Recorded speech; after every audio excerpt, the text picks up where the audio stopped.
ಭ್ರಷ್ಟಾಚಾರಕ್ಕೆ आवाज दो, आवाज दो, बोलो भारत माता। ಇವತ್ತಿನ ಸಮಾನ ಮನಸ್ಕರ ವೇದಿಕೆಯ ಗೆಳೆಯರ ಬಳಗದ ವತಿಯಿಂದ ಕೆಪಿಸಿ ಕರ್ಮಕಾಂಡವನ್ನು ಯುವಕರ ಭವಿಷ್ಯದ ಜೊತೆಗೆ ಚಲ್ಲಾಟ ಹೊಡುತ್ತಿರುವಂತಹ ಕೆಪಿಸಿ ಇರಬಹುದು,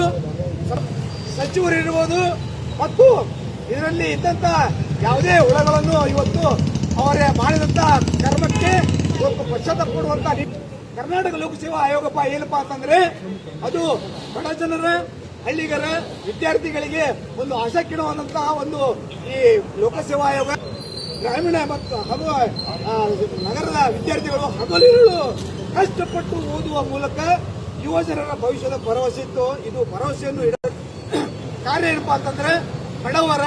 ನಿರುದ್ಯೋಗಿಗಳ ಅವರಿಗೆ ಉದ್ಯೋಗ ಕೊಡಬೇಕು ಮತ್ತು ಅವರಿಗೆ ಸ್ಥಿತಿವಂತರಾಗಿ ಮಾಡಬೇಕು ಅಂತ ಉದ್ದೇಶವನ್ನು ಹೊಂದು ಇವತ್ತು ಸರ್ಕಾರ ಹಳೆಯ